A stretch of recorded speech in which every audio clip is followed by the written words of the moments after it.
আল্লামা সাইদি তার ছেলে মারা গিয়েছিল রফি বিন সাইদি, আপনারা জানেন না?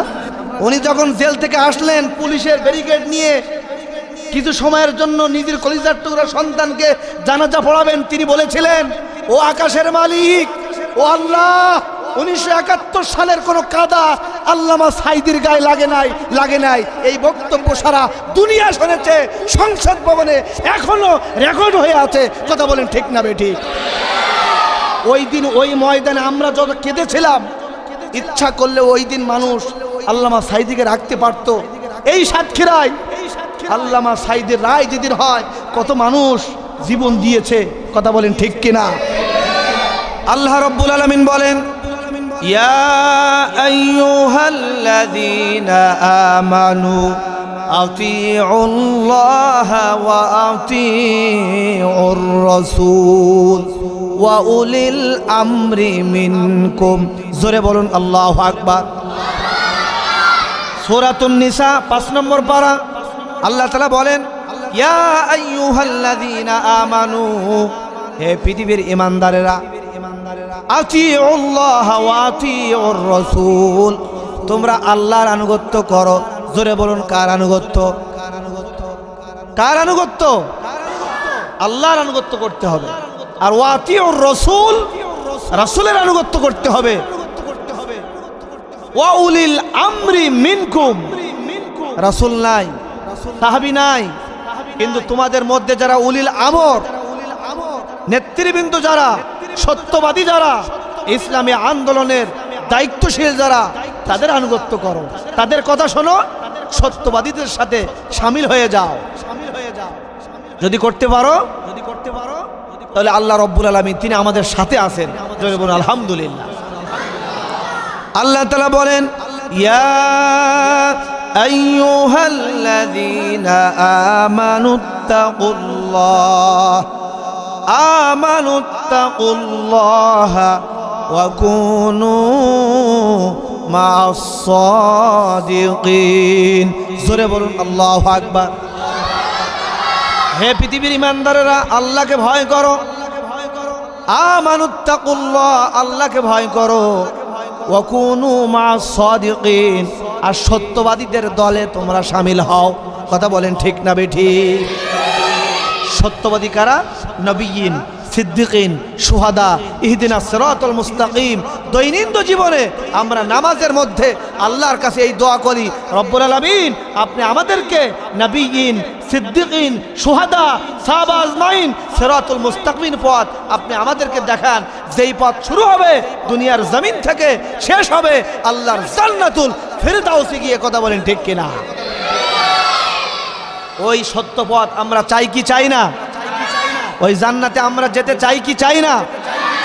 যদি যেতে হয় তাহলে আল্লাহর আনুগত্য করতে হবে, জীবনে সব জায়গায় আল্লাহর আইন মানতে হবে, আর রাসূলের অনুকরণ করতে হবে, রাসূলের আদর্শ মেনে নিতে হবে। তার কারণ রাসূলের আদর্শের মধ্যে রয়েছে আমাদের জন্য উত্তম আদর্শ। কথা বলেন ঠিক না বেঠিক? নবীজির জীবনের মধ্যে রয়েছে আমাদের জন্য উত্তম আদর্শ। সূরাতুল আহজাব আল্লাহ তাআলা বলেন, লাকাদ কানা লাকুম ফি রাসূলিল্লাহি উসওয়াতুন হাসানাহ। সূরা আহজাব আল্লাহ তাআলা বলেন, তোমাদের জন্য উত্তম গ্রহণযোগ্য তোমাদের রাসূলের মধ্যে তোমাদের উত্তম আদর্শ রয়েছে। জোরে বলুন আলহামদুলিল্লাহ। তার কারণ হলো নবীজির জীবনে কোনো ভুল নাই, নবীজির জীবনে কোনো ত্রুটি নাই।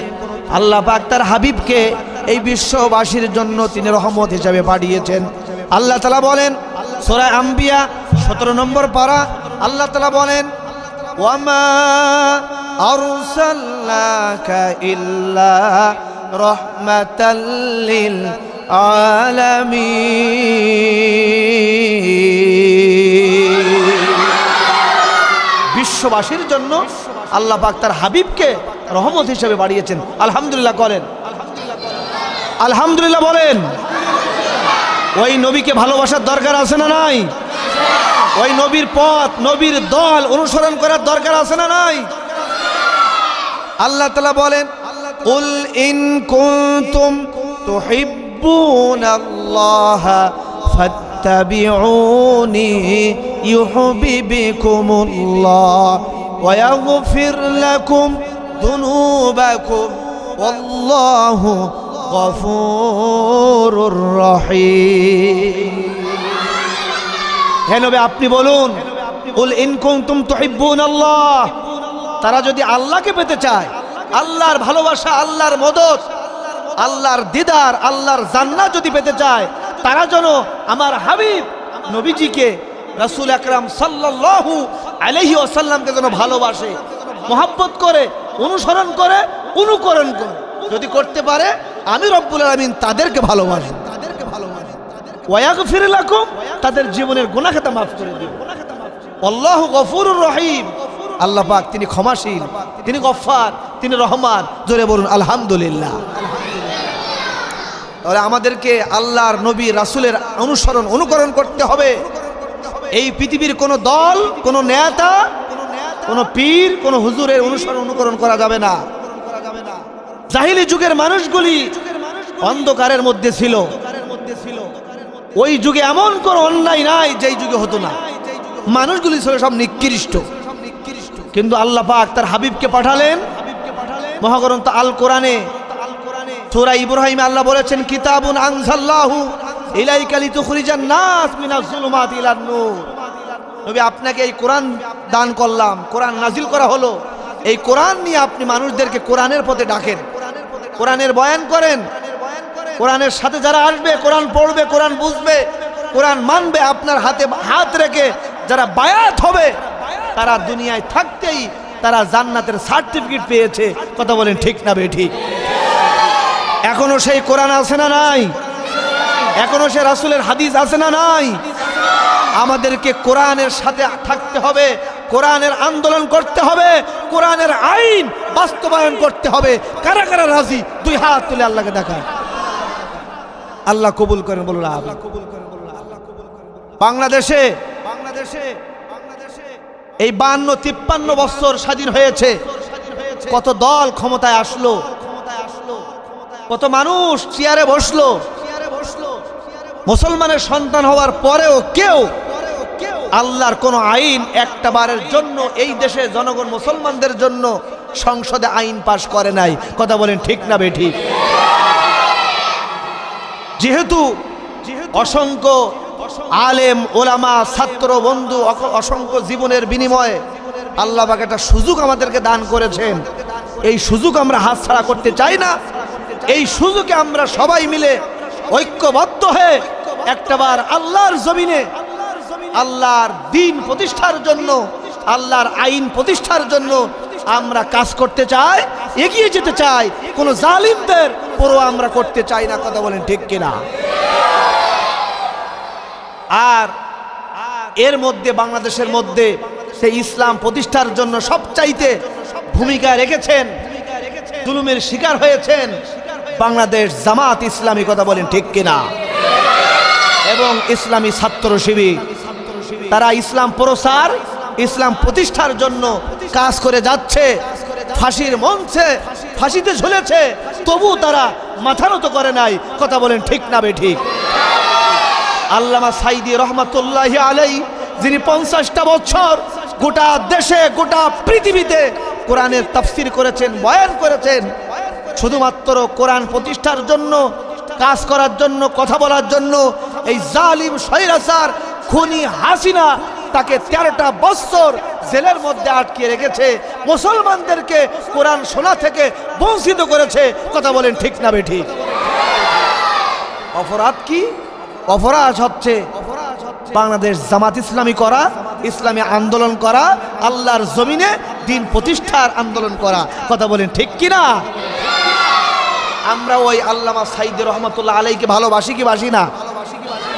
তাহলে তারা চলে গিয়েছে, আমরা যারা আছি আমাদের উচিত হবে আগামীতে এই দেশে সবাই মিলে ঐক্যবদ্ধ হয়ে, কাঁধে কাঁধ মিলিয়ে, মত পার্থক্য ভুলে গিয়ে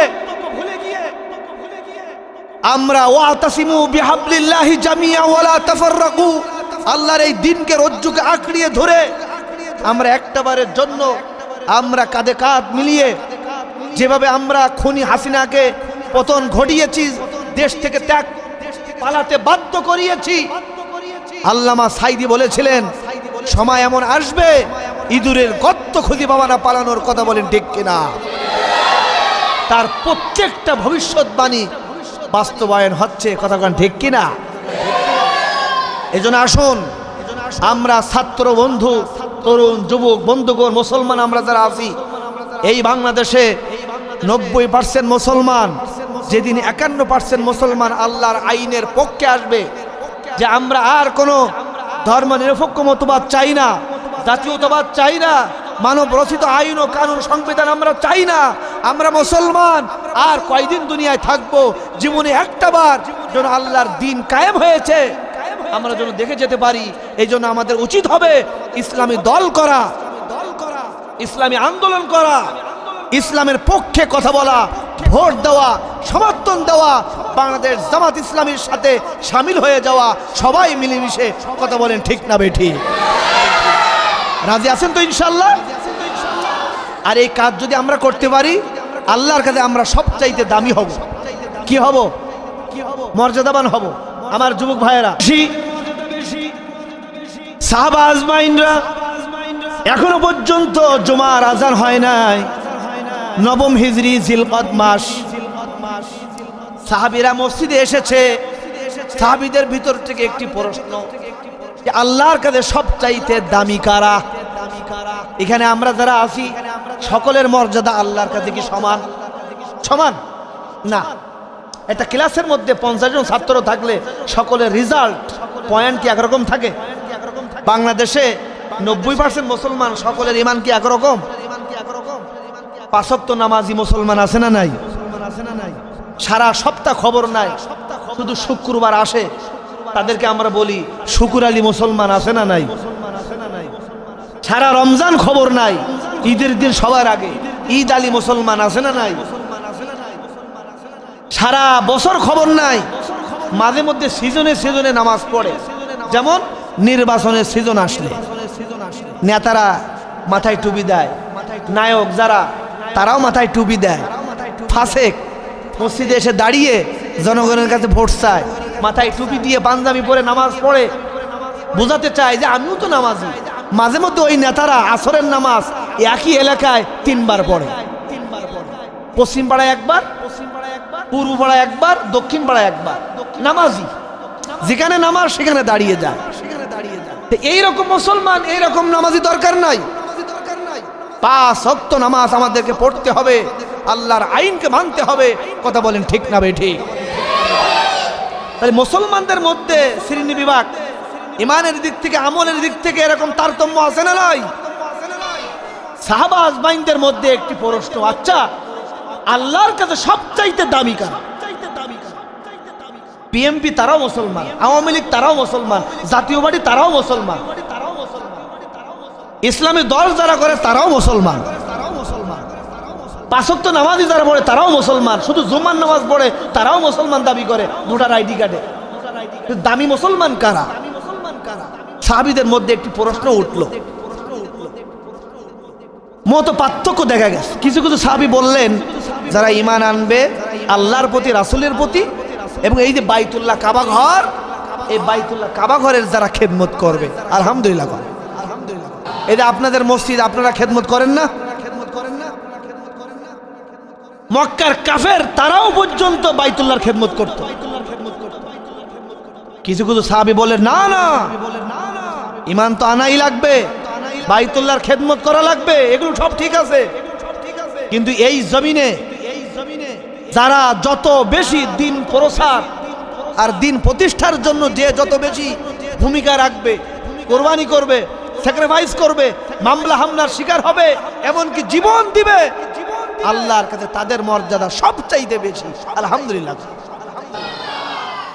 আজকের আবু সাইদের ওসিলায় ছাত্ররা সাহস পেয়েছে, তারা বুলেটের সামনে, গুলির সামনে তারা ভয় করে নাই। যখন দেখতে পেল 5 তারিখে সমস্ত ছাত্র বন্ধু, তাওহীদি জনতা সব গণভবনের দিকে চলে আসতেছে, গোয়েন্দা রিপোর্ট দিয়েছে 40 মিনিট মাত্র আপনার সময়, হয় আপনি দেশ থেকে পালিয়ে যান, আর তা না হয় এই দেশের জনগণ আপনাকে চূর্ণ বিচ্ছিন্ন করে ছিঁড়ে ফেলবে। কথা বলেন ঠিক কিনা? পালানোর জায়গা আর খুঁজে পায় না। তারা বুঝতে পেরেছে এই দেশের জনগণ আর ফাঁসিকে ভয় পায় না, জেলকে ভয় পায় না, গুলিকে ভয় পায় না, বোমাকে ভয় পায় না। তবুও জালেমকে পতন ঘটাতে হবে, দেশকে মুক্ত করতে হবে। কথা বলেন ঠিক না বেঠিক? ঠিক তদুরূপ ভাবে আল্লাহ রাসূলের হাতে হাত রেখে যারা বায়াত হয়েছিল, আল্লাহ রাসূলের অসংখ্য সাহাবীরা জীবনের বিনিময়ে কাফের মুশরিকদের হাত থেকে মক্কা মদিনা ইসলাম প্রতিষ্ঠা করেছিল। কথা বলেন ঠিক না বেঠিক?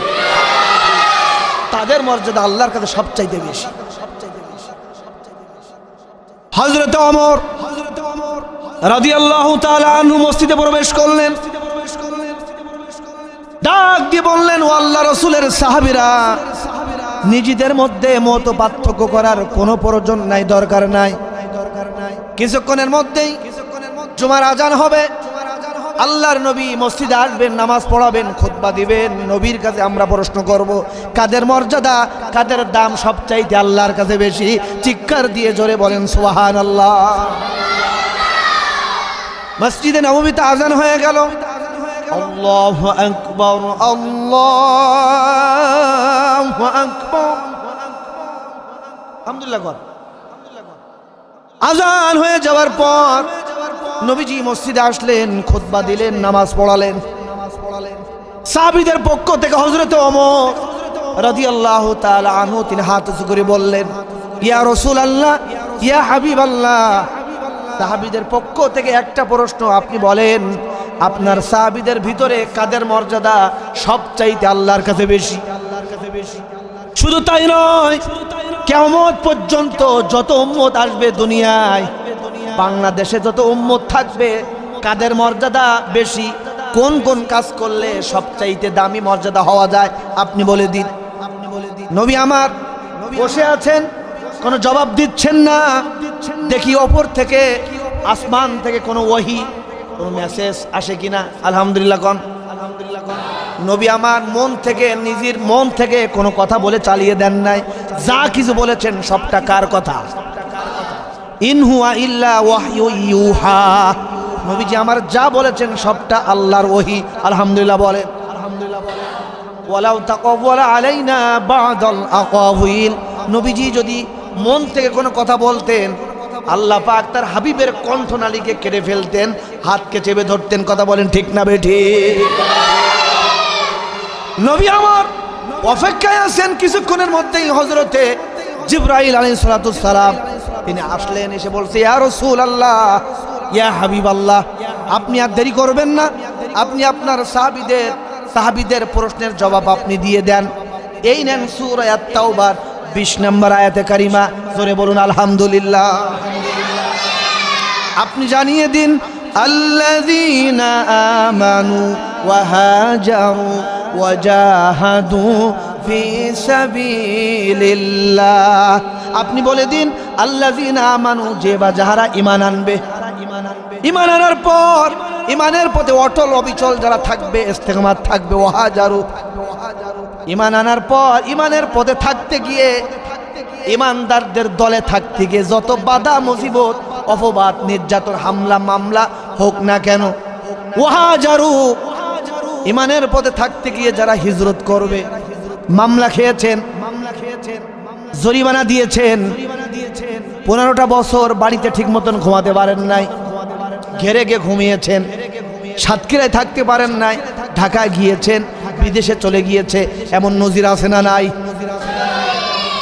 নির্যাতনের শিকার হয়েছে, শহীদ হয়েছে। আল্লাযীনা আমানু, যারা ঈমানের পথে থাকতে গিয়ে, ঈমানের দলে যারা থাকতে গিয়ে যত কষ্ট করবে সবটাই হিজরতের অন্তর্ভুক্ত। কথা বলেন ঠিক না বেঠিক?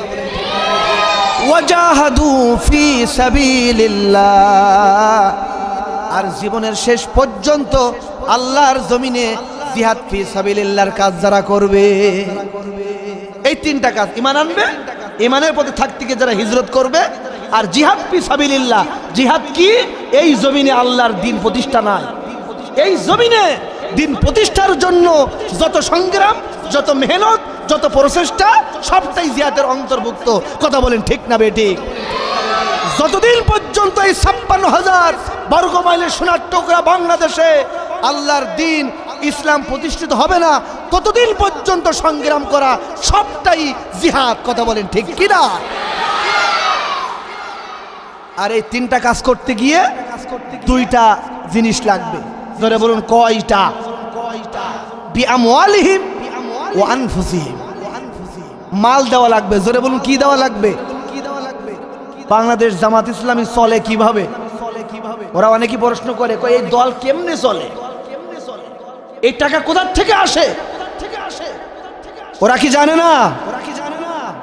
সারা বাংলাদেশের সমস্ত মুসলমান কর্মীদের মাথার ঘাম ঝরানো কষ্টের টাকা প্রতি মাসে মাসে শতকরা 5% বেতনের 5% ইয়ালোক আল্লাহ রাস্তায়, দিন প্রতিষ্ঠার রাস্তায় দলে দিয়ে দেয়। কথা বলেন ঠিক না বেটি? এই দল যতবার নিষিদ্ধ করা হোক না কেন, যত বিরুদ্ধে করা হোক না কেন, যাদেরকে ফাঁসি দেওয়া হোক না কেন, ইসলামী দল, ইসলামী আন্দোলন এটাকে নিভানো সম্ভব না। কথা বলেন ঠিক না বেঠিক? ইউরিদুনা লিউতফিউ নূরাল্লাহ। এতে বিদ্যুতের লাইট আমরা সবাই মিলে যদি মুখের ফুৎকার দেই, এটা কি নিভে যাবে? নির্দিষ্ট একটা সুইচ আছে না নাই? ইসলামের নূরের সুইচ কার হাতে? আরো জোরে আওয়াজ করে বলেন কার হাতে? আল্লাহর হাতে। সেই আল্লাহ এখনো আছে না নাই? ফিরআউনের সময় ছিল না, নমরুদের সময় ছিল না, আবু জাহেলের সময় ছিল না, হাসিনার সময় ছিল না, কিন্তু তারা টের পায় না। ইতিহাস থেকে শিক্ষা নেয় নাই। আগামীতেও সামনেও কেউ যদি আবারও এই ফিরআউনের মতন, জালিমদের মতন, খুনি হাসিনার মতন কেউ যদি আবারও এরকম জুলুম নির্যাতন করে, তাদেরকেও আল্লাহ এরকম জনগণের সামনে ল্যাংটা করে ছাড়বে, অপমানিত করবে, তাদেরকে পতন ঘটাবেই। তারা দুনিয়া আখিরাত তাদের বরবাদ হবে। সম্মান, ইজ্জত, টাকা পয়সা, নেতৃত্ব, ক্ষমতা তাদেরকে বাঁচাতে পারবে না। কথা বলেন ঠিক না বেটি? সালমান এফ রহমান টাকার কি কোনো অভাব আছে? মন্ত্রীদের টাকার কোনো অভাব আছে? কিন্তু আজকে তারা পালানোর জায়গা পাচ্ছে না। জনগণের কাছে অপমান, লাঞ্ছিত, পচা ডিম আদালতের চক্করে তাদেরকে মারতেছে। এর চাইতে বিচার, এর চাইতে শাস্তি আর কিছু হতে পারে? আর কিছু তো হতে পারে না। একজন মন্ত্রী বাংলাদেশে, তার টাকার কোনো অভাব নাই, ফ্যাক্টরির কোনো অভাব নাই। হাসিনার উপদেষ্টা ছিল, অবৈধ উপদেষ্টা। সালমান এফ রহমান কত কোটি টাকার মালিক, হিসাব নাই। এই দেশ থেকে কত টাকা চুরি করেছে, দুর্নীতি করেছে, তার হিসাব নাই। মুখে লম্বা দাড়ি, নামাজও পড়তো, পাঞ্জাবি গায়ে দিত, উমরাও করত, কিন্তু পালানোর সময় আল্লাহ রাসূলের সুন্নাহ দাড়ি কামিয়ে চোরের মতন পালাতে গিয়ে ধরা পড়েছে। কথা বলেন ঠিক না বেঠিক? আল্লামা সাইদি রহমতুল্লাহ আলাইহি তিনি বলেছিলেন, আলেমদের গায়ে হাত দাও, ইসলামী আন্দোলন নেতৃবৃন্দের গায়ে হাত দাও, মামলা দাও, হামলা দাও, ইমামদেরকে মুখে তালা লাগাও, ছাত্র বন্ধুদেরকে গুলি চালাও, চালাইতে থাকো। এই জুলুম চালাইতে মানুষের উপরে সমস্ত রাস্তা বন্ধ করতে করতে এমন একটা রাস্তা দিয়ে এই জালিমদের পতন হবে, এই জালিমরা পালানোর মতন ইঁদুরের গর্ত খুঁজে পাবে না। তার বাস্তব প্রমাণ আমরা দেখতে পেয়েছি। ফিরআউনকে আল্লাহ পানিতে ডুবিয়ে মেরেছে, আর এদেরকে আল্লাহ কিভাবে অপমান করলেন। এর থেকে বড় জালিমদের শাস্তি আর কিছু হতে পারে ভাই? এজন্য আমরা যারা আল্লাহ পাক আমাদের যে এই পরিবেশ করে দিলেন, এই পরিবেশটাকে কাজে লাগাতে হবে। এখন বসে বসে ঘুমালে হবে না। কাল কিয়ামতের ময়দানে আসামির কাঠগড়ায় দাঁড়াতে হবে। ও বাংলাদেশের মুসলমানেরা, নতুন করে 2024 সালে তোমাদেরকে আমি স্বাধীন দিয়েছিলাম, তোমরা কি করেছো? 90% মুসলমান ইসলামী দলে ঢোকে, তোমরা তো ইসলামকে ক্ষমতায় আনো নাই। এজন্য আল্লাহর দরবারে জবাব দেওয়া লাগবে। সুতরাং আসুন, আমাদের সময় এসেছে দল মত নির্বিশেষে মত পার্থক্য ভুলে গিয়ে একটাবার এই দেশে ইসলাম ক্ষমতায় আসুক, আল্লাহ দিন প্রচার হোক, প্রতিষ্ঠিত হোক। আমরা আল্লাহর আইন অনুযায়ী আমরা চলি, পরিবার চলুক, রাষ্ট্র চলুক, দেশ চলুক। আমরা চাই কি চাই না? কারা কারা চাই? দুই হাত তুলে আল্লাহকে দেখা।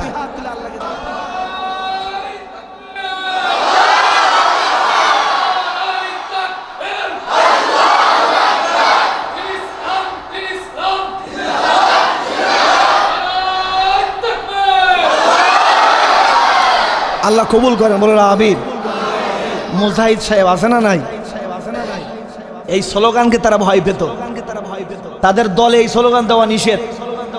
আর এই স্লোগান দিলে বলতো শিবির, জামাত। আচ্ছা, এই স্লোগান কি জামাত শিবিরের? আমরা যখন দুনিয়ায় আসলাম সর্বপ্রথম আপনার আমার বাবারা চাচারা আমাদের কানে কি দিয়েছে? এই লিল্লাহে তাকবীর, আল্লাহ আকবার আছে না নাই? দৈনন্দিন জীবনে এই আপনাদের মসজিদের মিনার থেকে 5 বার লিল্লাহে তাকবীর, আল্লাহু আকবার স্লোগান আছে না নাই? নামাজে আল্লাহু আকবার স্লোগান আছে না নাই? তাকবীরে স্লোগান আছে না নাই? একামতে আছে না নাই? জীবনের শেষ নামাজ জানাজার নামাজে আল্লাহু আকবার আছে না নাই? সুতরাং যারা এই তাকবীরকে যারা বিরোধিতা করত, তারা ইসলামের বিরোধিতা করেছে। কথা বলেন ঠিক না বেঠিক? রব্বাকা ফাকাব্বির, আল্লাহর বড়ত্বকে জোর গলায় তোমরা প্রকাশ করো। আলহামদুলিল্লাহ বলে। সম্মানিত উপস্থিতি, এখন আমাদের কাজ হলো ইসলামী দলে প্রবেশ করে, পিছনে আপনি কোন দল করেছেন ভুলে যান, এখন অনুতপ্ত হন, এখনই ছেড়ে দেন, রাসূলকে অনুসরণ করেন, রাসূলের হাতে হাত রেখে বায়াত গ্রহণ করুন। আল্লাহ পাক কোরআনে বলেছেন, ইন্নাল্লাযীনা ইউবাইউনাকা ইন্নামা ইউবাইউনাল্লাহ ইয়াদুল্লাহি ফাওকা আইদিহিম। নবী, আপনার হাতে হাত রেখে যারা বায়াত হয়, আপনাদের দুইজনের হাত না, এখানে আল্লাহরও হাত আছে। আলহামদুলিল্লাহ। সুতরাং আমরা পিছনে কোন দল করেছেন, কোন মতে আপনি ছিলেন, এটা দেখার বিষয় নাই। আপনি যদি অনুতপ্ত হতে পারেন, ছেড়ে দিয়ে এখনই যদি রাসূলুল্লাহর আদর্শকে আঁকড়িয়ে ধরতে পারেন, তাহলে আল্লাহ পাক আপনাকে আমাকে ক্ষমা করবে। কথা বলেন ঠিক না বেঠিক? ওয়া ইয়াগফির লাকুম, তিনি ক্ষমাশীল, তিনি ক্ষমা করবেন। সাহাবা আজমাইনরা এমন কোনো গুনাহ নাই দুনিয়ায় তারা করে নাই ঈমান আনার আগে, কিন্তু ঈমান আনার পর সব ছেড়ে দিয়েছে, ত্যাগ করেছে, অনুতপ্ত হয়েছে, লজ্জিত হয়েছে। নিকৃষ্ট মানুষগুলি উৎকৃষ্ট হয়ে দুনিয়ায় থাকতে জান্নাতের সার্টিফিকেট পেয়েছে। কথা বলেন ঠিক কি না? দাইয়াতুল কলবি নাম শুনেছেন আপনারা? নিজের কলিজার টুকরা সন্তান, কন্যা সন্তানকে জীবন্ত কবর দিয়েছে। নাউজুবিল্লাহ। এখানে আমরা কেউ আসি, বাংলা আমরা কেউ আসি যে নিজের সন্তানকে হত্যা করেছে, কেউ আসে এরকম? জাহিলি যুগ, শয়তানের খপ্পরে পড়ে, সমাজের রসাতলে পড়ে নিজের সন্তানকে পর্যন্ত হত্যা করেছিল। কিন্তু ঈমান আনার পর মসজিদে বসে বসে, কোনায় বসে বসে তিনি মাঝে মধ্যে চোখের পানি ফেলে ফেলে কাঁদতেন। বিশ্বনবী ডাক দিয়ে বললেন, ও আমার সাহাবী দাহিয়াতুল কলব, কাঁদো কেন? মনের মধ্যে ব্যথা কিসের? তিনি বললেন, ইয়া রাসূলুল্লাহ, ইয়া হাবিবাল্লাহ, আমি কাঁদি ঈমান আনার আগে এমন বড় বড় অপরাধ আমি করেছিলাম, যখন আমার মনে পড়ে, আমার মনে হয় কাল কিয়ামতের ময়দানে আমি কিভাবে আল্লাহর সামনে দাঁড়াবো। হুজুর বললেন, দাহিয়া কোন সে অপরাধ আমাকে একটু বলো। বললেন, ইয়া রাসূলুল্লাহ, ইয়া হাবিবাল্লাহ, আমার একটা কলিজার টুকরা কন্যা সন্তান ছিল। লম্বা ঘটনা। আমি তার মাকে বুঝিয়ে দাওয়াত খাওয়ার উদ্দেশ্যে নিয়েছিলাম। সমাজের লোকেরা আমাকে কি বলবে? কন্যা সন্তান হয়েছে। নারীদের মর্যাদা পৃথিবীর কেউ দেয় নাই। কন্যা সন্তানের মর্যাদা ইসলাম দিয়েছে, নবীজি দিয়েছে, আল্লাহ দিয়েছে। কথা বলেন ঠিক না বেঠিক? আর ওরা বলে ইসলাম নাকি নারীদেরকে ঠকিয়েছে, বলে নাউজুবিল্লাহ। আচ্ছা, একটা ফ্যান দেন, একটু গরম লাগতেছে, ফ্যান দেন। চলুক না, ওইটা চলবে না, ওইটা চলবে না, ওইটা চলবে, এটা থাক। সম্মানিত ভাইরা আমার, ইসলাম নারীদেরকে সম্মান দিয়েছেন, তার বাস্তব প্রমাণ সূরাতুন নিসা। নারীদের নামে আল্লাহ পাক একটা সূরা নাজিল করেছেন। আলহামদুলিল্লাহ কর। ডাক দে বলছি, ইয়া রাসূলুল্লাহ, ইয়া হাবিবাল্লাহ। মানুষে কি বলবে? বেটা তোর কন্যা সন্তান হয়েছে। এই লজ্জায় আমি আমার কলিজার টুকরা মেয়েকে মরুভূমির প্রান্তে নিয়ে জীবন্ত আমি কবর দিয়ে দিয়েছিলাম। জোরে বলে নাউজুবিল্লাহ। আমি যখন গর্ত করি, আমার কলিজার টুকরা সন্তান ডাক দিয়ে বলছে, বাবা এত কষ্ট কেন করছো? মরুভূমিতে এই ধুধু বালুর মধ্যে, এই রোদের মধ্যে কেন আপনি কষ্ট করছেন?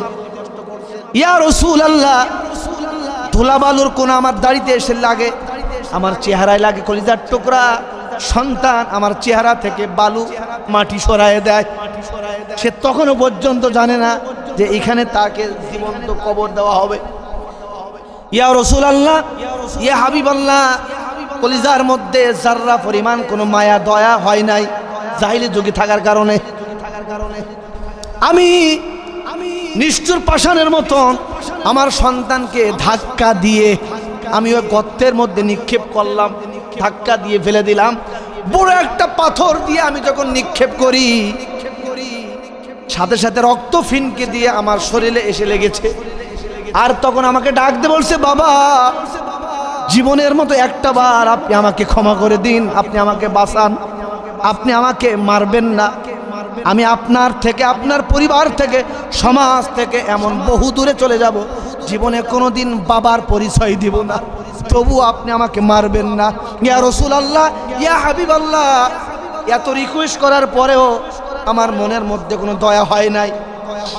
আমি জাহিলের যুগে থাকার কারণে আমি কলিজার টুকরা সন্তানকে মেরেছি।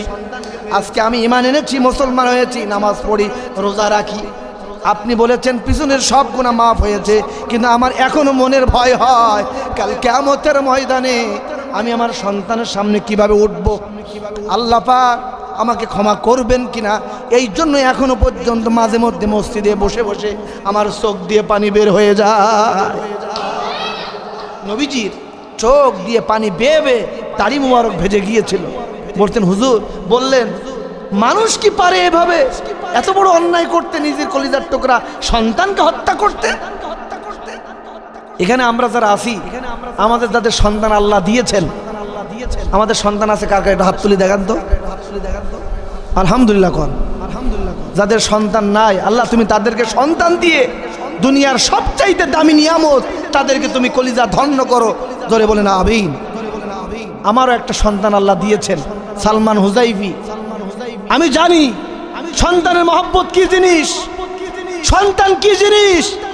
গভীর রাত তার যদি শরীরে জ্বর আসে, আমরা ওই রাতের বেলায় ডাক্তারকে ফোন দেই, ডাক্তার বাড়ি চলে যায়। ঠিক আপনার আমার মা বাবা আপনাকে আমাকে এইভাবে বড় করেছিলেন। এই সন্তানের মহব্বত কলিজার সাথে নবীজি কাঁদলেন আর চোখের পানি মুছলেন, বললেন মানুষ কিভাবে পারে নিজের সন্তানকে এইভাবে হত্যা করতে। তারপরে দাহিয়াতুল কলবিকে বুকের সাথে জড়িয়ে ধরলেন, বলেন দাহিয়াতুল কলব, টেনশন করো না, তুমি ঈমান এনেছো, সারেন্ডার করেছো, অনুতপ্ত হয়েছো, আমার হাতে হাত রেখে বায়াত গ্রহণ করেছো, আল্লাহ পাক তোমাকে ক্ষমা করে দিয়েছে। আপনি পিছনে কোন দল করেছেন, কোন মতবাদী বিশ্বাসী ছিলেন, কোন নেতার আনুগত্য করেছেন, বাদ দেন। এখনই সময়। এই রবিউল আউয়াল মাস, রাসূলের আগমনের মাস, বিদায়ের মাস। এই মাসে আমাদের শপথ নিতে হবে, যতদিন আমরা দুনিয়ায় থাকবো রাসূলুল্লাহর আদর্শ ছাড়া, রাসূলের দল ছাড়া আর পৃথিবীতে অন্য কোনো আদর্শ আমরা গ্রহণ করব না, বলুন ইনশাআল্লাহ। তার কারণ আপনি আমি এই দুনিয়ায় থাকবো না, যেদিন চলে যাব, কবরে রাখার সাথে সাথে আপনাকে আমাকে তিনটা প্রশ্ন করবে। জোরে বলুন কয়টা? মার রব্বুকা, তোমার রবকে। আপনি যদি দুনিয়ায় আল্লাহর আইনের পক্ষে থাকেন, আল্লাহর আইন মানেন, তাহলে কবরে অটোমেটিক আপনি বলবেন, আপনার জবান দিয়ে বের হয়ে যাবে রব্বি আল্লাহ। সারা জীবন আল্লাহর আইন মানে নাই, আল্লাহর আইনের বিরোধিতা করেছে, যতই মুখস্থ করে যাক, কবরে কি জবাব দেওয়া যাবে ভাই? এরপরে বলা হবে ওমান দিনুকা, তোমার দিনকে।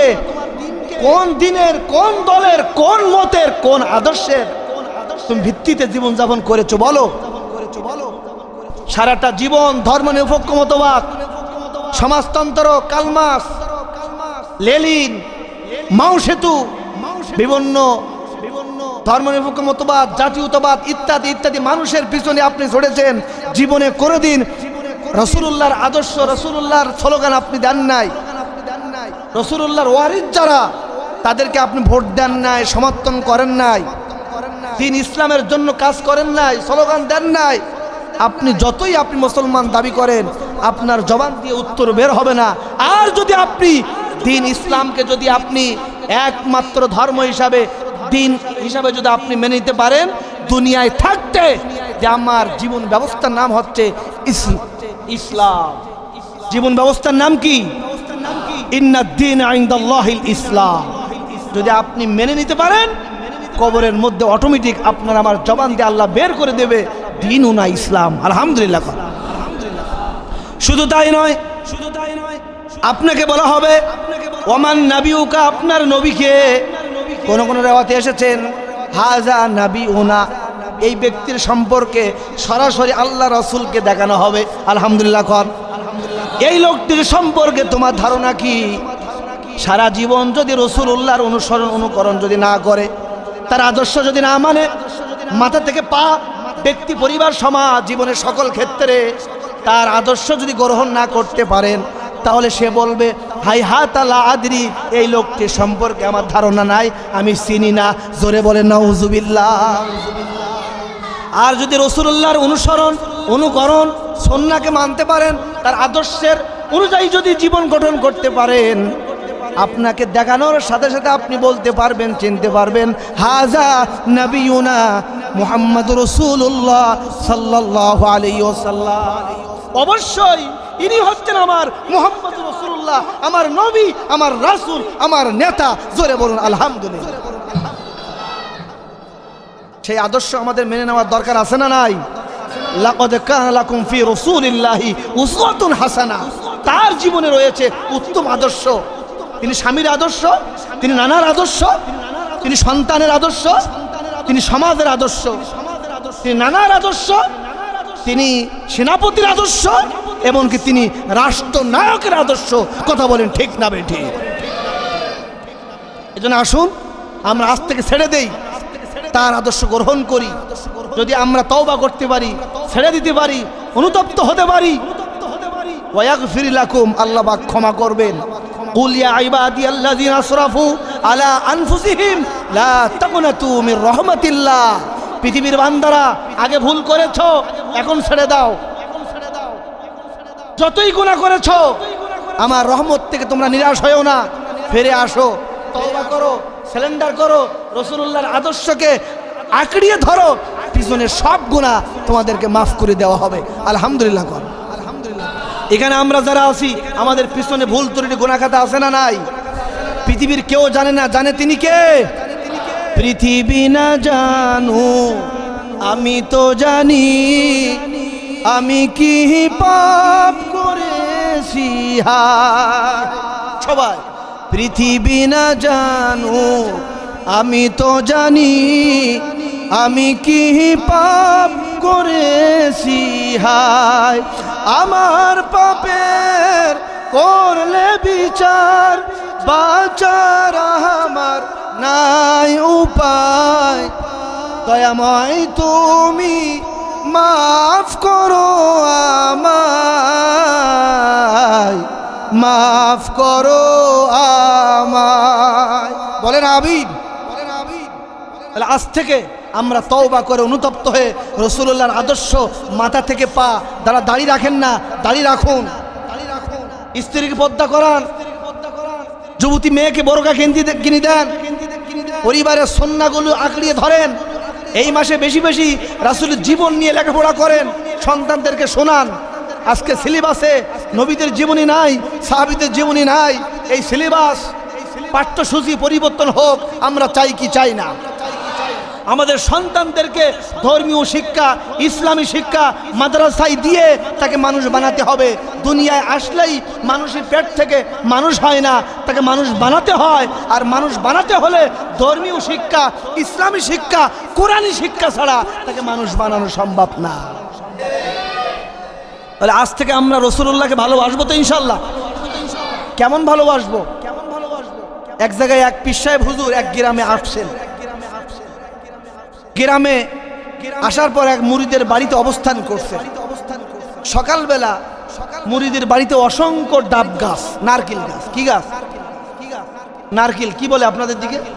নারকেল, ডাব গাছ, যেটাই আপনি বলেন। পীর সাহেব হুজুর বলতেছে, মুরিদ তোমাকে আমি অনেক মহব্বত করি, তুমিও আমাকে অনেক মহব্বত করো।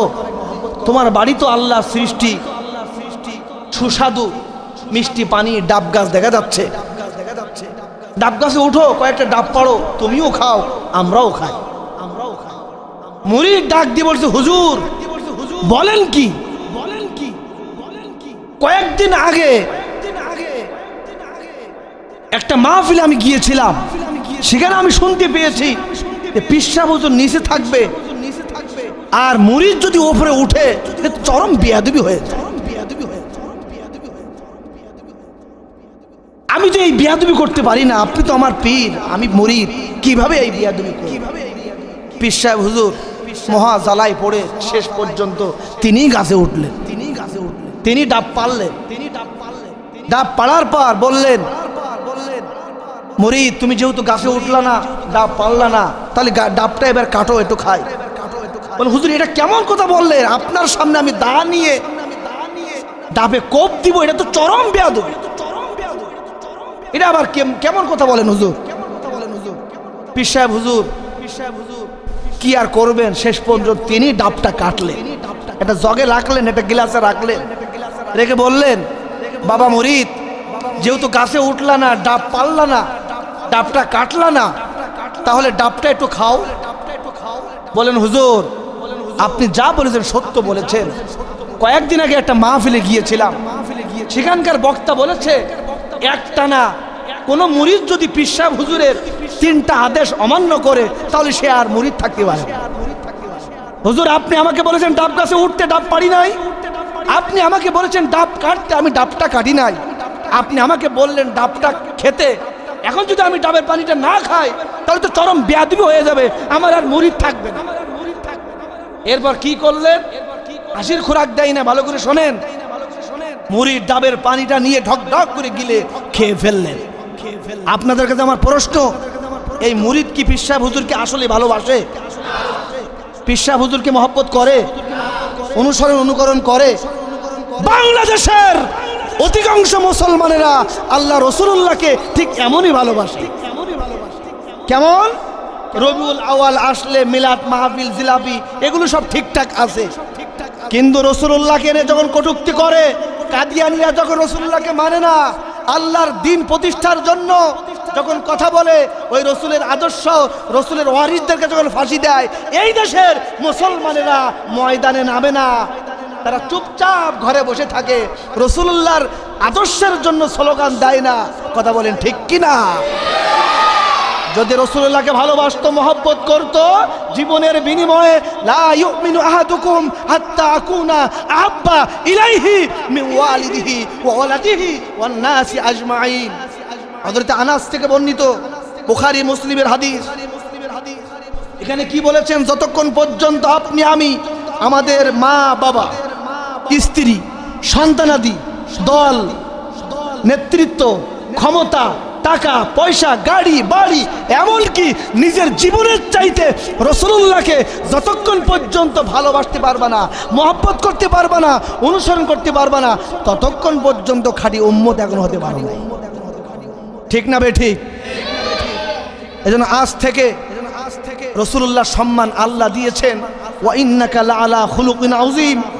তার সম্মান, ইজ্জত, তার চরিত্র সবার উপরে। আজ থেকে আমরা রাসূলুল্লাহকে ভালোবাসবো, অনুকরণ করব, তার আদর্শকে আঁকড়িয়ে ধরব। আর তার ওয়ারিস যারা, ইসলামী আন্দোলন যারা করেছে, আল্লামা সাঈদী রহমতুল্লাহ আলাইহি সহ ইসলামী দল আমরা করব, নেতৃবৃন্দর কথা শুনবো, উলিল আমর দায়িত্বশীলদের আনুগত্য করে আগামীতে সত্যবাদীর সাথে সামিল হয়ে আগামীতে ইসলাম ক্ষমতায় যাক, ইসলাম প্রতিষ্ঠিত হোক। এই জন্য যার যার অবস্থান থেকে বিআমওয়ালিহিম ওয়ানফুসিহিম, জান দিয়ে, মাল দিয়ে, সময় দিয়ে, মেধা দিয়ে, ভোট দিয়ে, সমর্থন দিয়ে ইসলামকে বিজয় করতে হবে। এই দায়িত্ব সবার। কথা বলেন ঠিক না বেটি? সূরা সফে আলা বলেছেন, হুয়াল্লাযী আরসালা রাসূলাহু বিল হুদা ওয়া দীনিল হক। নবী আপনাকে প্রেরণ করা হয়েছে এই দ্বীনকে বাস্তবায়ন করার জন্য।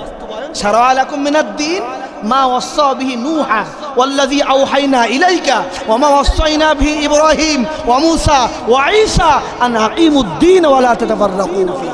এখানেও আল্লাহ বলেছেন দ্বীনের ব্যাপারে, দ্বীন প্রতিষ্ঠার ব্যাপারে মতপার্থক্য করো না।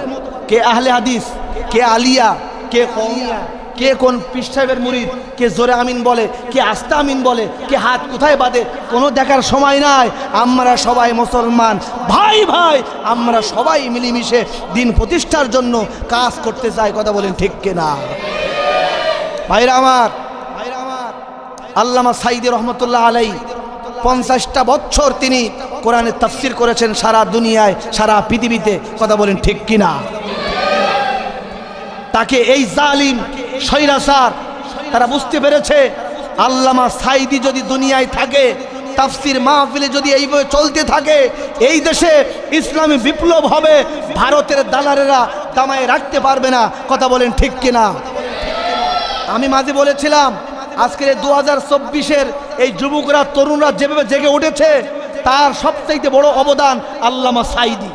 তিনি যুবকদেরকে যেই বক্তব্য দিয়ে গিয়েছেন, যে সাহস দিয়ে গিয়েছেন, যুবকরা যদি ঐক্যবদ্ধ হয়, ওই যেই জমিনে যুবকদের রক্ত পড়ে, ওই জমিন আর মৃত্যু থাকে না, ওই জমিন জীবিত হয়ে যায়, আল্লাহর দিন কায়েম হয়। কথা বলেন ঠিক কিনা?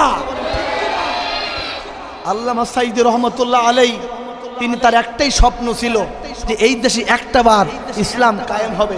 আমরা যারা আলেম, ওলামা, খতিব, মুফাসসির, বক্তা, আমাদের একটাই দাবি, রব্বুল আলামিন আমরা শপথ গ্রহণ করেছি, ইসলামী আন্দোলনের হাতে হাত রেখে আমরা শপথ নিয়েছি। আপনি বলেছেন ইন্নাল্লাযিনা ইউবাইউনাকা ইন্নামা ইউবাইউনাল্লাহ ইয়াদুল্লাহি ফাওকা আইদিহিম। রব্বুল আলামিন আমাদের একটাবার এই দেশে ইসলাম কায়েম হয়েছে, আমাদেরকে দেখার তৌফিক দাও। বলেন আমিন।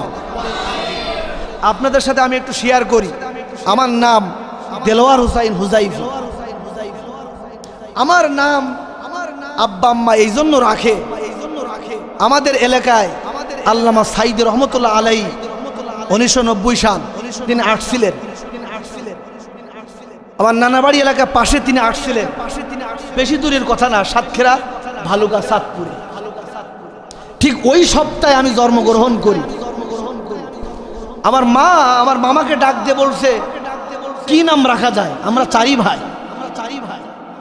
আমি সেজু, কি নাম রাখা যায়? আমার মামা বললেন কেন, ওই যে কিছুদিন আগে অমুক জায়গায় যে একটা বক্তা আসছিল, ভালো মাওলানা ওয়াজ করছেন, আমাদের হৃদয় জড়ে গিয়েছে, তার নাম হলো দেলোয়ার হোসেন সাঈদী, ওই নামটা রেখে দাও, বিসমিল্লাহ বলে। এটা বানানো কোনো কথা না। হাফেজ ইব্রাহিম আছে আপনাদের এই সাতক্ষীরার আহসানিয়া মিশনের ইমাম, আমার খুব কলিজার, আমার ছোট ভাই, আমার এলাকায় বাড়ি, আমি তাকে খুব মহব্বত করি। আল্লাহ যেন তাকে দিনের জন্য কবুল করে, বলেন আমিন। সেদিন থেকে আল্লাহ পাক আমার এই দেলোয়ার হোসেন হুজাইফি, দেলোয়ার হুসাইন নাম আল্লামা সাঈদীকে কেন্দ্র করে, আলহামদুলিল্লাহ। ঠিক এক সপ্তাহ পরে আমার খালার আর একটা ছেলে হয়, আমার ছোট খালা, 9 থেকে 10 দিনের মধ্যে সে আমার ছোট। আমার মামা তার নাম রাখলেন রিয়াসাত আলী। আপনারা জানেন আশাশুনি উপজেলার এবং আশাশুনি এই আসনের এমপি ছিলেন মাওলানা রিয়াসাত আলী বিশ্বাস, ঠিক কিনা? আমার মামা জামাত করেন। তিনি বললেন যেহেতু তোমারও ছেলে হয়েছে, তুমি এবার মাওলানা রিয়াসাত আলী রেখে দাও। ওয়াল্লাহি আমার খালাতো ভাইয়ের নাম রিয়াসাত আলী। এটা বানানো কোনো গল্প না, সংক্ষিপ্তভাবে আপনাদেরকে বললাম। সেদিন থেকে আমার মায়ের স্বপ্ন ছিল, আল্লাহ আমার এই সন্তানকে আল্লামা সাঈদীর একজন উত্তরসূরি তুমি বানিয়ে দিও। আমার মা আমার বাবা অনেক কষ্ট করে আমাকে ঢাকাতে পাঠিয়েছিলেন। 2004 সাল। 2004 সাল থেকে এই 2024-এর জুলাই পর্যন্ত আমি ঢাকাতে লেখাপড়া, হেফজুল কোরআন, দাওরা, ইফতা, কামিল, মাস্টার্স সব ওখানে করেছি, খেদমত করেছি। শুধুমাত্র সাতক্ষীরা এসেছি নিজ জেলায় কিছু খেদমত করার জন্য। আলহামদুলিল্লাহ। শুধু তাই নয়, আমি আপনাদেরকে আরেকটু বলি, আমার জীবনে এই পর্যন্ত আমি 5 বার সবচাইতে বেশি কান্না করেছি। জোরে বলুন কয়বার ভাই? 5 বার। নাম্বার 1, যেদিন আমার আম্মা মারা যায়, সেই কান্নার কথা আমি আপনাদেরকে বলতে পারবো। একটা মাত্র শব্দ ময়কারে মা, মনে হয় পৃথিবীর সব জাদু আর মধু এই শব্দের মধ্যে, ঠিক কি না? মা বাপ যেদিন মারা গিয়েছিল ওই দিন সবচেয়ে বেশি কেঁদেছি। নাম্বার 2, আমি পবিত্র মক্কা মদিনায় গিয়েছি। সর্বপ্রথম যেদিন আল্লাহর ঘর বাইতুল্লাহ দেখেছি, রাত তখন 12:30 বাজে। বাংলাদেশ থেকে ওখানে গিয়ে পৌঁছিয়েছি, এহরাম বাদা, লাব্বাইক আল্লাহুম্মা লাব্বাইক লাব্বাইক লা শারীকা লাকা লাব্বাইক ইন্নাল হামদা ওয়ান নি'মাতা লাকা ওয়াল মুলক লা শারীকা লাক। এই তাকবীর দিতে দিতে যখন কাবার সামনে গিয়েছি, আল্লাহি ওই দিন আমি এত কাঁদা কেঁদেছি, আমি চোখের পানি ধরে রাখতে পারি নাই। যে আল্লাহ, এই সেই ঘর, যেই ঘরের কথা আপনি কোরআনে বলেছেন 5 জায়গায়, মক্কা, বাক্কা, বালাত, করিয়া, উম্মুল কোরা, যেই ঘরে প্রত্যেকটা নবী চুমা খেয়েছে, তাওয়াফ করেছে, এই সেই পাথর, প্রত্যেকটা নবী এখানেই চুমা খেয়েছে।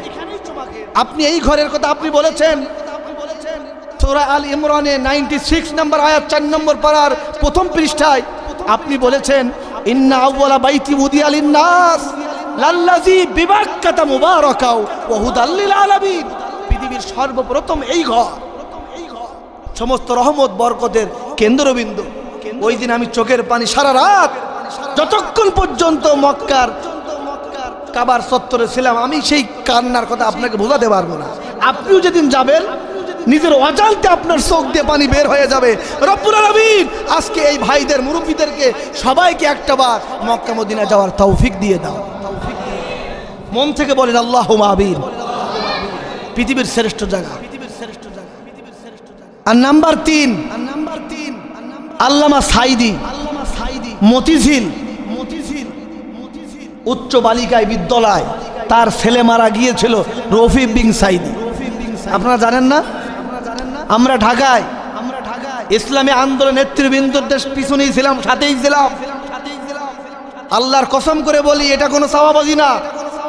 উনি যখন জেল থেকে আসলেন পুলিশের ব্যারিকেড নিয়ে, কিছু সময়ের জন্য নিজের কলিজার টুকরা সন্তানকে জানাজা পড়াবেন, তিনি বলেছিলেন, ও আকাশের মালিক, ও আল্লাহ, 1971 সালের কোন কাদা আল্লামা সাইদির গায়ে লাগে নাই। এই বক্তব্য সারা দুনিয়া শুনেছে, সংসদ ভবনে এখনো রেকর্ড হয়ে আছে। কথা বলেন ঠিক না বেঠিক? ওই দিন ওই ময়দানে আমরা যত কেঁদেছিলাম, ইচ্ছা করলে ওই দিন মানুষ আল্লামা সাইদিকে রাখতে পারত। এই সাতক্ষীরায় আল্লামা সাইদের রায় যেদিন হয়, কত মানুষ জীবন দিয়েছে। কথা বলেন ঠিক কিনা? দারুস সালাম জামে মসজিদ, রাজার বাগান, সাতক্ষীরায়, পুরাতন সাতক্ষীরা দারুস সালাম মসজিদে আমি খুতবা দেই। ওখানে একজন মুসল্লি আসো, গালিব ভাই, তার বাবা আল্লামা সাইদি রহমতুল্লাহ আলাইহি যেদিন রায় হয়ে যায়, পুলিশ লাইনের সামনে এভাবে হাত উঁচু করে, বুক ঝাঁঝরা করে, আল্লামা সাইদিকে কেন্দ্র করে যে আলেমদের মুক্তি চায়, ময়দানে নেমেছিল, শহীদ হয়েছিল। এ অসংখ্য শহীদ হয়েছে এই আল্লামা সাইদিকে কেন্দ্র করে, শুধু কোরআনের জন্য। কথা বলেন ঠিক কিনা? আর সর্বশেষ আল্লামা সাইদি, তিনি দুনিয়া আসবেন, ফিরে আসবেন, তাফসীর মাহফিল করবেন। এটা বাংলাদেশের প্রত্যেকটা মুফাসসির, আলেম, উলামা, ইসলামী আন্দোলনের স্বপ্ন ছিল যে উনি আবার আসবেন, উনি কোরআনের ময়দানে আসবেন। কিন্তু এই জালেম, স্বৈরাচার, খুনি হাসিনা সুস্থ মানুষকে ইনজেকশনের মাধ্যমে তাকে মৃত্যুর দিকে ঠেলে দিয়েছে। কথা বলেন ঠিক না বেঠিক? ওই রাতে, রাত 8টায়, 8:30টায় মারা যায়। ওই রাতে যে কত কেঁদেছি, যে রব্বুল আলামিন, আমরা স্বপ্ন দেখেছিলাম এই দেশে ইসলামী বিপ্লব হবে, তারা নেতৃত্ব দিবে। কোরআনের পাখি, যার ওয়াজ শুনে, বক্তব্য শুনে বাংলাদেশের সব বক্তারা ওয়াজ অনুসরণ করেছে। আল্লাহ, তুমি তাকে নিয়ে নিলা, সারা রাত কেঁদেছি, আমার স্ত্রী সারা রাত আমার চোখের পানি মুছিয়েছে। এই 5টা দিন সবচেয়ে বেশি কেঁদেছি। শুধু তাই নয়, তারপরের দিন জানাজায় চলে এসেছি পিরিজপুরে। পিরিজপুর থেকে ঢাকায় গিয়ে 2 দিন পরে জুমা নামাজ পড়াইছি কেন্দ্রে ইবাদুল্লাহ জামে মসজিদ। আল্লামা সাঈদীর জন্য দোয়া করেছি, কথা বলেছি। এই স্বৈরাচার হাসিনার তাবেদার, আওয়ামী লীগের নেতা, আওয়ামী লীগের কর্মী, 5-6টা গোলামেরা আমাকে আওয়ামী লীগের অফিসে ডেকে নিয়ে, আমার মসজিদ কমিটিকে ডেকে নিয়ে অসংখ্য গালিগালাজ করেছে, হুমকি ধমকি দিয়েছে, পুলিশ দিয়ে ফোন করেছে যে রাতের মধ্যে আপনাকে গ্রেফতার করা হবে, আপনাকে তুলে নেওয়া হবে, আপনি আগামী জুমা থেকে এখানে আর নামাজ পড়াতে পারবেন না। কমিটিকে বাধ্য করিয়েছে, আমাকে বাধ্য করিয়েছে। এখনো পর্যন্ত সেই মসজিদে পরের জুমা আমি আর পড়াতে পারিনি। শুধু তাই নয়, গোটা বাংলাদেশের আলেমরা জানে, ইসলামে দায়িত্বশীল তারা সবাই জানে, অসংখ্য দেশে অনেক আলেম ওলামার চাকরি চলে গিয়েছে শুধু আল্লামা সাঈদীর জন্য দোয়া করার কারণে। কথা বলেন ঠিক কিনা? আলহামদুলিল্লাহ, একটা বছর না যেতেই 15ই আগস্টের আগেই আল্লাহ পাক ওই আগস্টেই আল্লাহ পাক ওই খুনি আল্লামা সাঈদীর খুনি, অসংখ্য মানুষের খুনি জালিমকে আল্লাহ পাক চিরতরে খতম করে পতন করে তার আসল বাড়ি দিল্লিকে ফালিয়েছে। কথা বলেন ঠিক কিনা? এই জন্য আরেকবার বলুন আলহামদুলিল্লাহ। সুতরাং আসুন, আমরা এই 15 বছর পর একটি পরিবেশ তৈরি হয়েছে, আমরা সবাই মিলে দল মত নির্বিশেষে ইসলামী আন্দোলন, ইসলামী দলে আমরা সামিল হয়ে যাই, বাংলাদেশ জামাত ইসলামীকে সমর্থন করি, তাদের নেতৃত্বে আগামীতে এই দেশে ইসলাম ক্ষমতায় আসুক, ইসলাম বিজয় হোক। আমরা চাই কি চাই না? আল্লাহ কবুল করুন, আল্লাহ কবুল করুন। আল্লাহ তাআলা আমাদের সবাইকে উত্তম জাযা দান করুন, বলুন আমিন।